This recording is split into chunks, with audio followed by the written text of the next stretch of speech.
姥姥，我把非遗展的邀请带回来了，这次他们想看一件真正的新作品。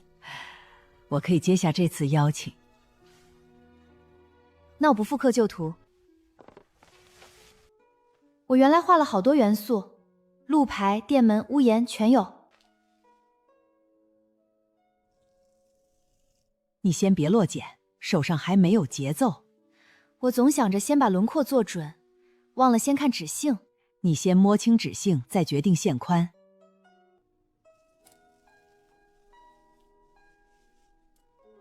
这刀比我想的慢。我明白了，我不是跟着线追，我得先想清楚这条线最后要接回哪里。又扭动手腕。以前我总用这剪刀锥形状，难怪每个转角都像突然杀了一脚。你已经看出毛病了。边是顺了，可整个快规整，看着像做出来的模型。规整不是错。那我不追每条边一样宽。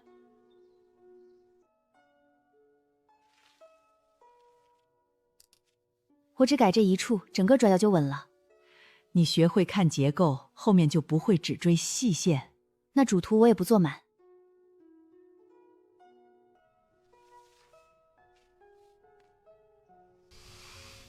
我让灯从窗框边上长出来，不单独悬着。这就对了，图案要从结构里生出来。那第一组就用窗和灯。灯柄别掐得太窄，你得给展开后的两边都留余地。我把桥加宽一点。你先排清轻重，后面的图案才不会乱。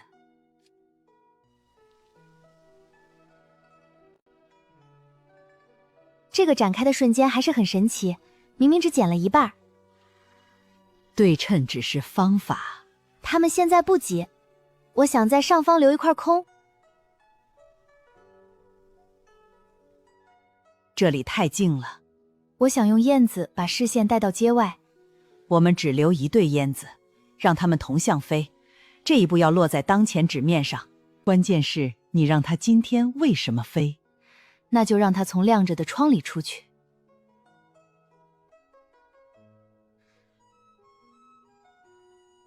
你把两只燕子错开一点，画面才有前后。我把第二只压低一点。现在窗灯燕子已经连成一条路。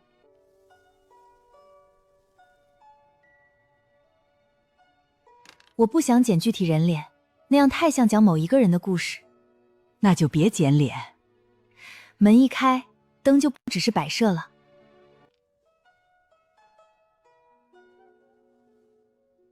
这下主心骨有了。我还想加一点街上的生活，可不是加新图案。那就去问人，别替别人想故事。文幻馆今天正好有体验课。代购，剪刀那边有安全款，别让孩子用我的细剪。我只带样片和纸。你回来先讲听到的故事，再给我看样片。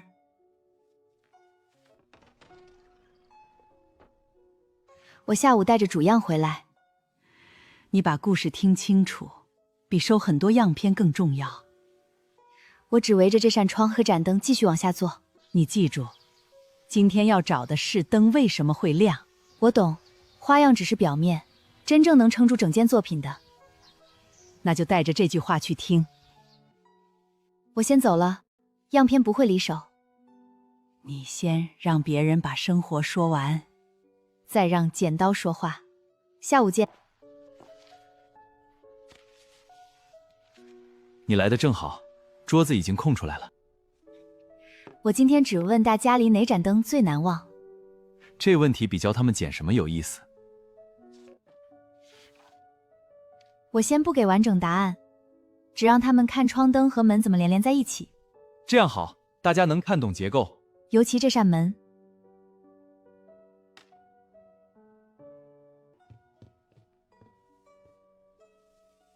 我以前以为剪纸就是过年添花，因为我想剪的不是节日装饰。那我能剪我家厨房那盏吗？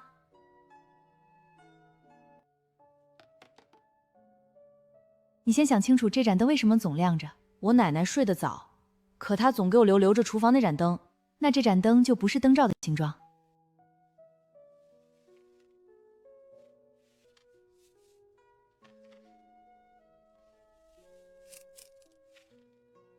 我剪歪了，灯罩一边大一边小。没关系，你看，我们可以把它变成一个特别的不对称灯笼啊。这里有点细。会，我刚才只顾着门缝像不像，没想到它还得把两边一直连在一起。你可以让门缝宽一点。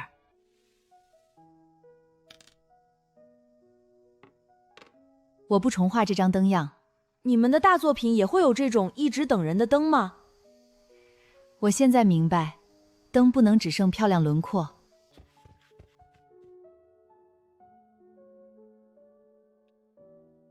这张不标准。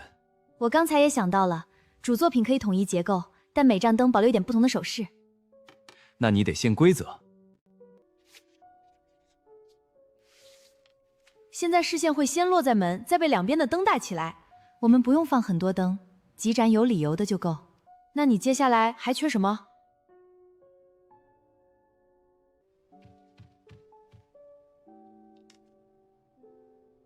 我又剪了一盏，这次没做门缝。这盏更简单。那你做大作品也别太多，别人一眼能看懂有人在等。你说的对，我本来还担心画面不够丰富。我觉得留白不空，像回家前段楼道。这句话我一定带回去。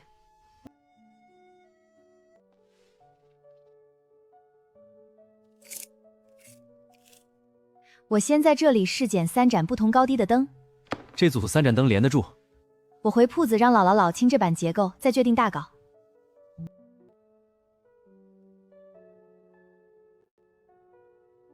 你把这条桥加粗之后，我把门上沿再多留一点空，重量就能往上提。我们先让结构站住，再用空白把画面提轻。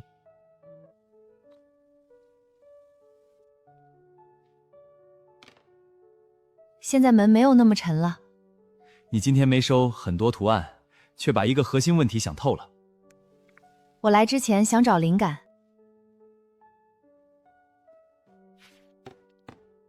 这些练习纸我留在教室继续用。我只带主样回去，不把一堆练习纸带走。你回去先让沈寻看结构。这张你带走吧，我会把它留在画夹里。等展览的时候我想看看这么小的一盏灯。你会看见的，但最后那盏灯不会是你的复制品。这样更好，我不想它一模一样。那我们说好了。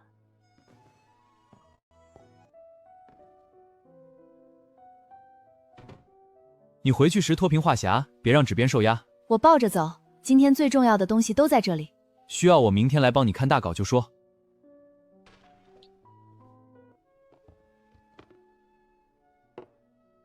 你抱得这么稳。这是准备放大的主样。我们先看样片和纸，别提前猜问题在哪儿，这个判断要经得住放大。这只剪小窗花很轻快。我的小样没出问题，是因为尺寸还不够大。结构和材料必须一起算。厚纸稳，可我担心剪刀走柄笨。厚纸不等于发死，关键是纤维和转纸节奏。那我先不定。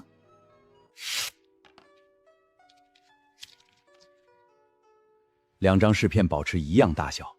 我先剪厚纸，再用厚纸重复同一段弧线。我们把经验落到同一组饰片上，结果才可信。薄纸在小尺寸就开始下泪，放大后会更明显。你看得准，薄纸适合轻巧的小作。那我记下它的手感。你剪厚纸时让纸转动，剪尖只负责开路。我放松手腕以后，厚纸的弧线反而顺了。材料一变，动作就得跟着变。它能站住，弧线也没变笨。那纸没问题，真正的问题变成你这张大图能不能一次剪完。我大图拆成3层，每层只负责一件事。3层结构可行，但3张纸不能随便叠在一起。那我把窗和门做底层。这3张来自同一批，手感接近。我会在画夹里也保持这个方向。你提前消掉容易出错的环节，后面会更稳。这一层只管窗和门，底层越清楚，后2层越不用重复完整画面。我现在能感觉到，这个判断要精注放大。你先把底层压平，再开始处理第2张纸。我把门口的桥又加宽了一点。这就是放大后的判断，小样里看不出的事儿。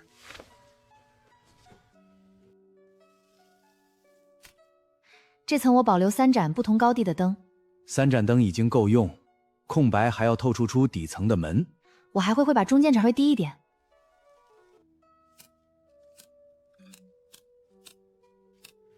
我们先试叠不沾，确认门口空白没有被吃掉。但左边灯太靠里，我们只调整灯的位置。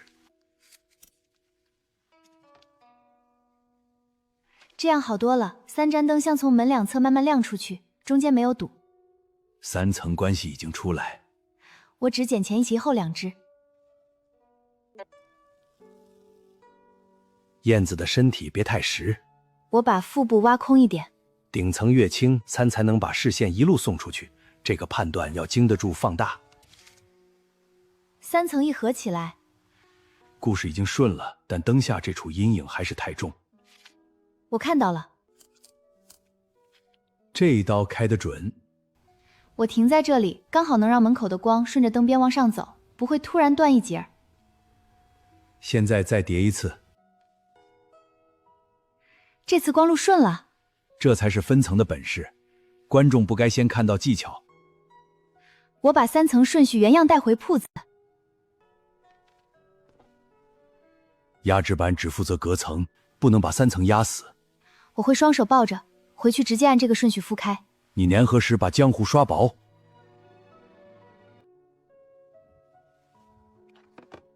门我给你让开。我先把画匣拖稳再走。今天学到最多的竟然不是减法。我们把动作做少做稳，成品反而更有余地。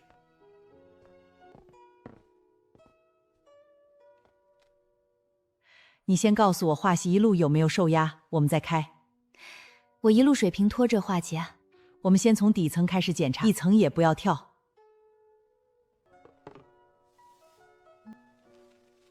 这是底层，只留窗和门，结构比小样粗一点。底层很稳，门口也没有压死。中层灯我也改了空白。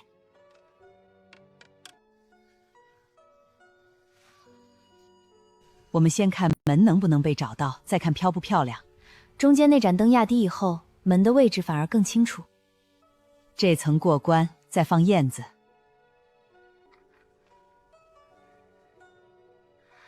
我在纸方已经看过1次透光。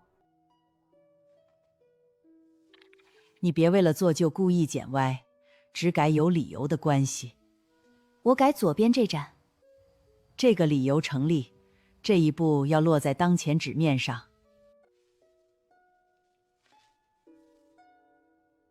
浆糊就在右边，量一直这么多。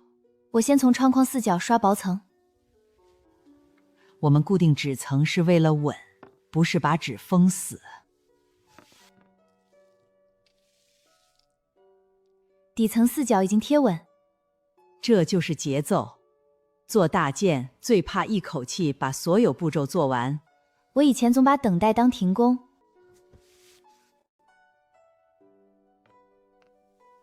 长片没有起，门口也没被浆糊收紧。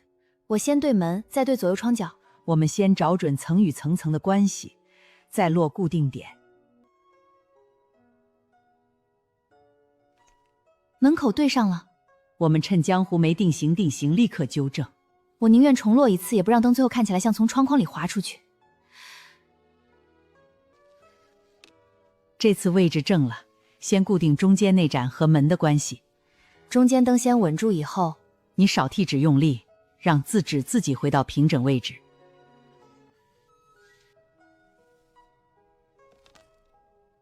门口对上了。我们趁江湖没定型，立刻纠正。我宁愿重落一次，也不让最后看起来才像从窗框里滑出去。这次位置正了，先固定中间那盏和门的关系。中间灯先稳住以后，你少替纸用力，让纸自己回到平整位置。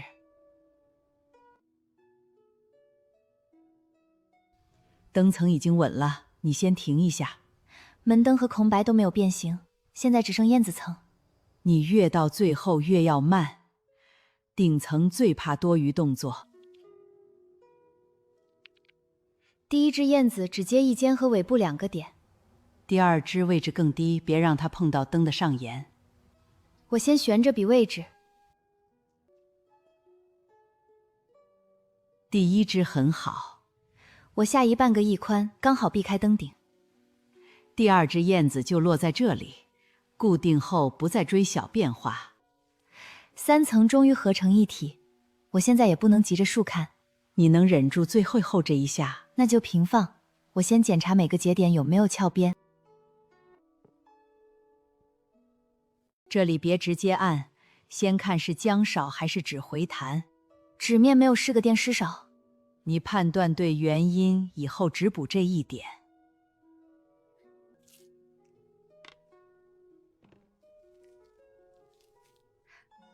它已经贴回去了，我等一会儿再拿开。你现在比早上稳多了。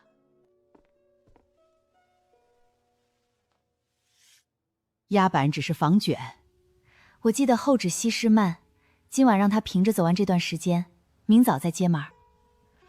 我们今晚到这里就停手。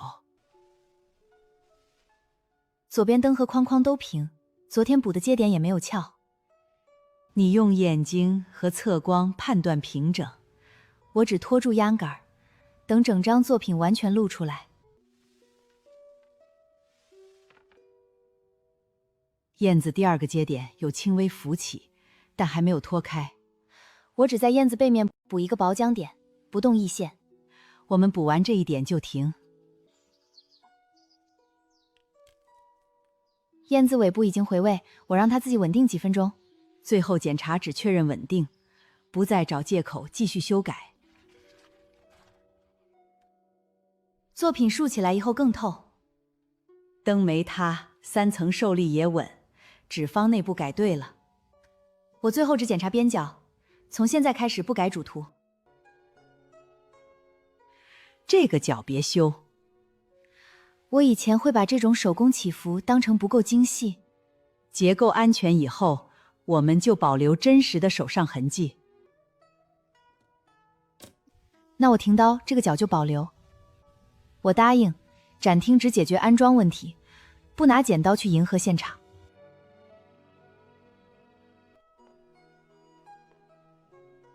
我们先把背板下沿送进画夹，再慢慢放平。我拖着右上角，到展框前都不再拆层。燕子没有碰边。我跟你一起去。我们让展框适应作品，不让作品再将就现场。这一步要落在当前纸面上。你看，从第一张小窗到现在，这件作品没有换过主线。门是回来的路，那就够。我们先把画夹平放，我先确认展框开口和固定点，再决定是否开夹。今天所有调整落在展具成品，不再修剪。这个开口比我记得窄一点儿，我先用尺寸尺量框，你量，我记位置。我只要求框边不压燕子和4个窗角，留白可以多。现在右边开口出来了，左右留白已经接近，顶部也够燕子飞出去。那展具先定住，我们再开画夹。作品状态和出门时一致，3层纸面都没有移位。我先看展灯方向，再决定是否微调整体位置。我抬框，你看4边，顶部左右都有余量，门下留白也足够。那就保留，不为了数学一样去压缩它。观众看的是呼吸，展框下沿已经落稳，我先检查右上烟子的距离，慢慢落。上沿到位以后，我们先不夹。位置看着挺正。我想把作品整体再向左1指宽。背板还没有固定，我们可以先移动整体位置。视觉中心不等于几何正中。3点已经够稳，我先看右上有没有因为受力被拉紧。右上本板还是平。那最后1点可以落。这里的阴影别处趴一点深一点。我不碰，你从侧面换一点角度看。我换角度以后它变浅了。我们让展框保持竖直，慢慢移到前面的主站位。我看右侧和上面。转运也安装的规矩来。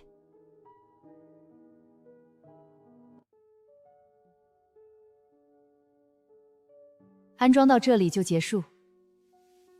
作品已经完成，我不会为了现场效果再改一刀，这很重要。展览应该保护作品。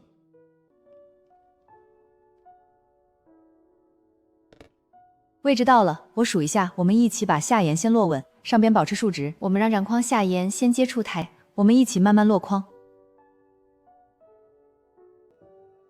它站住了，门口的空白比我在铺子里想的还深，灯的层次也很清楚，观众不需要说明文字，这正是我想要的。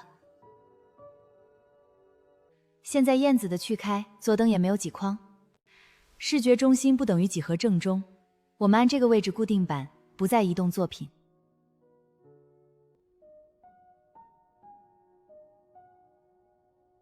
燕子是往外飞的，可我怎么觉得它们还会回来？我就是想留这种感觉。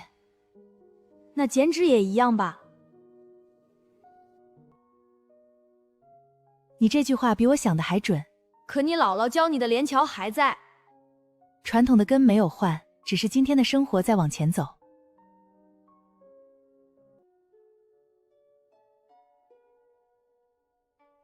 我现在已经在想下一章了。